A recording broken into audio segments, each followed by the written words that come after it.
Salut les écopreneurs, salut les entrepreneurs qui régénèrent la planète et les humains.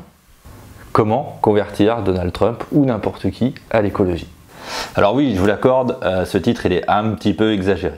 Mais cette question elle revient très souvent dans le petit sondage que j'ai fait sur le blog, dans la partie comment je peux vous aider. Vous pouvez d'ailleurs, si vous voulez que votre réponse soit traitée comme celle-ci, eh bien remplir en 1 minute ce questionnaire et me dire où vous en êtes en cliquant ici, juste en haut à droite de votre écran. Alors vous êtes nombreux en tant qu'écopreneurs déjà installés ou futurs installés dans le paysagisme écologique, dans le bio, dans des secteurs assez proches finalement à me dire oui, les gens ne veulent pas changer. À chaque fois que j'essaye, c'est un petit peu comme pisser dans un violon. Je ne sais pas comment les convaincre à se mettre à l'écologie. Et puis, je n'ai pas forcément peut-être la clientèle dans ma région. Je ne sais pas trop. Puis ces gens, ils s'en foutent de la planète finalement, etc. Bon, il y a beaucoup de ressentiment dans ce que je lis, de ce que vous m'envoyez. Ce qu'il faut savoir, c'est qu'il y a énormément de choses à savoir dans ce domaine, parce que l'idée de convaincre, elle touche à de nombreux sujets en fait, qu'on va essayer de survoler ensemble dans cette vidéo. Et vraiment, qu'est-ce que je vous comprends, parce que il y a quelques années, moi j'étais vraiment le parfait petit écolo, militantiste, assez extrémiste. J'étais vraiment complètement dans la posture de Jeanne d'Arc, à aller avec ma bannière. J'allais vraiment au combat, et puis à chaque personne que je rencontrais, eh bien, je lui mettais ses incohérences devant les yeux, en lui rappelant l'état du monde catastrophique, notre responsabilité par rapport à celui-ci, etc. Seulement, je me suis aperçu de quelque chose. J'emmerdais royalement tout le monde. Je les braquais. Je me positionnais comme le gars qui sait tout et puis qui a tout compris, et l'autre finalement comme un ignorant, comme un vulgaire pollueur ou comme un nul quoi en fait. Et puis en plus j'augmentais le clivage entre les écolos et les autres, et puis la mauvaise réputation de ce mouvement. En gros, pour la portée de mon message éthique dans un premier temps, et puis de mon activité professionnelle aussi, qui est intimement liée finalement, eh bien j'étais dans le contre-productif maximal. Je ne pouvais pas faire pire. Ce qu'il faut savoir, c'est que votre message militantiste et d'écopreneur ne passera pas auprès des gens lambda en assénant les conditions dramatiques dans lesquelles se trouve le monde et en leur mettant une grosse pancarte ou un gros miroir devant les yeux et en leur disant « c'est vous les coupables, moi j'ai tout compris, j'ai la vérité, etc. etc. » Il va falloir redescendre sur terre, se remettre dans une position d'humilité.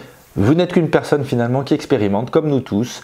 Vous avez peut-être compris des choses, fait des choses, c'est génial, mais il ne faut pas oublier que vous êtes sur le chemin, et que vous n'êtes pas encore abouti. Donc arrêtez de vous positionner en moralisateur, vous allez gonfler tout le monde, vous allez créer du clivage et faire fuir les gens. Ça c'est déjà une chose. Alors si vous avez besoin de convaincre, c'est peut-être que vous n'êtes pas dans le juste. Vous devez peut-être évoluer, avoir un autre état d'esprit, une autre vision des choses. Pour que des gens comprennent qu'ils doivent faire un geste envers l'environnement, rejoindre votre entreprise vertueuse et vous faire travailler, il va falloir prendre d'autres angles, changer votre regard, votre vision des choses. Déjà comme d'habitude, pour ce qui est de ne pas trouver des clients dans votre région, vérifiez que le choix de votre niche a été bien fait en fonction d'une demande, d'un besoin que vous avez remarqué, c'est la base de tout ça, que votre étude de marché, quelque part en amont de votre création ait été bien faite, que vous avez une clientèle potentielle pour vous faire vivre, etc. etc. Si vous n'avez pas fait ce travail que j'appelle bien définir votre niche écologique, et il va falloir le faire du coup à un moment donné, et puis prendre de la décision de continuer ou pas si vous êtes trompé. Mais on a aussi des très bons moyens pour trouver quand même des clients si votre niche n'était pas existante, mais ça sera le sujet d'autres vidéos. Bien sûr, parfois, vous vous en fichez de tout ça. Vous avez identifié une niche qui vous plaît, qui n'est pas forcément connue du grand public, que vous souhaitez faire émerger en France, par exemple, autour de vous, et puis vous êtes prêt à vous battre contre vents et marées, à assumer les traversées du désert qui y sont liées, en attendant d'obtenir ou non des résultats même. En gros, c'est ça que vous voulez faire, sinon rien. Ça c'est mon cas, c'était mon cas, ce l'est encore quand j'ai décidé de me professionnaliser dans l'écologie il y a de nombreuses années. Dans le design de permaculture par exemple, avec un bureau d'études, il n'y en avait aucun en France à l'époque. Dans la phytoépuration et les toilettes sèches ou dans l'éco-construction, moi je suis vraiment dans ce genre de posture. Moi j'adore le défrichage, je m'éclate vraiment là-dedans, et c'est encore ce que je fais avec vous d'ailleurs avec Écopreneur. Donc je vous comprends si vous êtes dans cette situation, parce que c'est vraiment aussi mon grand kiff. Par contre là, vous allez devoir vraiment assumer et essuyer les plâtres.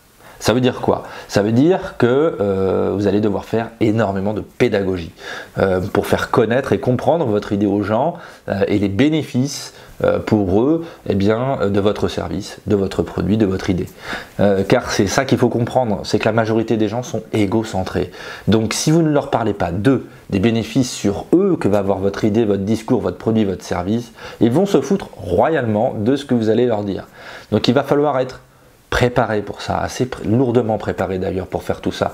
Alors vous allez devoir bosser sur plusieurs tableaux. Tout d'abord votre état d'esprit, ensuite votre posture et puis enfin votre discours. Premièrement et avant tout, on vient d'en parler, l'humilité et le côté non dogmatique de ce que l'on fait, c'est pour moi, pour un écopreneur, c'est indispensable.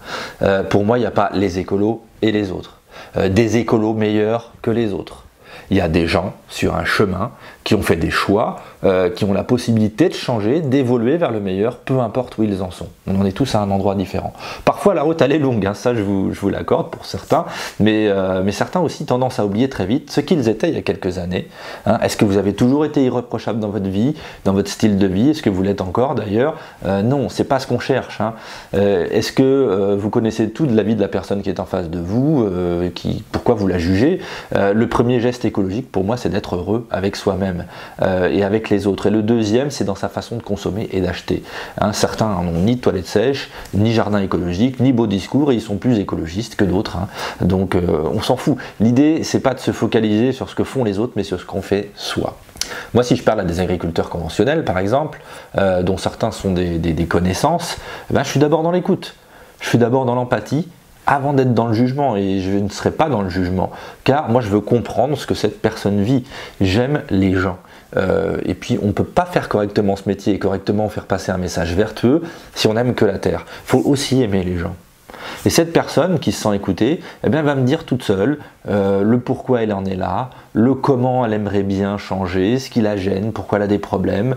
Et puis, alors je vais juste peut-être envoyer quelques signaux bienveillants, quelques petites pistes. Et puis je parlerai et j'argumenterai vraiment à quelqu'un qui me donne sa permission.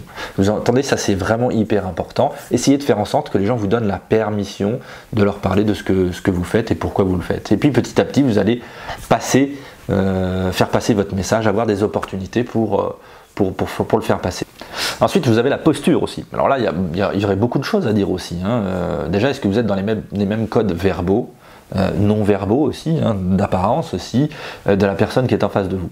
Alors, je ne dis pas qu'il faille tout changer chez vous, mais le sourire, ce qui se dégage de vous, la bienveillance, une apparence qui inspire confiance, pas obligatoirement un costard-cravate, c'est pas ce que je veux dire.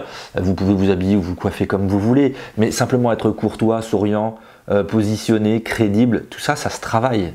Donc, est-ce que vous savez aussi à quelle personnalité vous avez affaire? À un ego fort, à une personne qui a besoin d'être rassurée, etc. Et puis, au-delà de la posture, il y a le discours. Tout ça, c'est encore une fois un univers aussi complet. Est-ce que vous savez décrire déjà quelle est la mission de votre entreprise en une phrase? Ou votre mission à vous en une phrase? Par exemple, celle de mon bureau d'études en permaculture, c'est de transformer des espaces agricoles, urbains, touristiques, immobiliers, en écosystèmes cultivés où l'être humain peut prélever la majorité de ses besoins en protégeant, voire même en régénérant la nature. Ok? Alors, est-ce que vous savez aussi décrire les bénéfices de votre produit ou de votre service pour votre client en moins d'une minute? Posez-vous cette question. Est-ce que vous pouvez aussi décrire les émotions qu'on va ressentir quand on va utiliser, les choses qu'on va ressentir quand on va utiliser votre service ou votre produit? Est-ce que vous savez aussi présenter votre offre, hein? Est-ce que vous savez ce qu'elle résout comme problème, etc. Présenter ses avantages, son prix, etc. Est-ce que vous savez mener une conversation, gérer votre positionnement dans celle-ci, hein, faire preuve parfois d'autorité, de sympathie, de crédibilité, de confiance, au bon moment aussi? Parfois, par exemple, on lit vraiment sur le front des gens « Je veux travailler, achetez-moi mon produit s'il vous plaît, achetez-moi mon service à tout prix ». Ça se voit vraiment, quoi.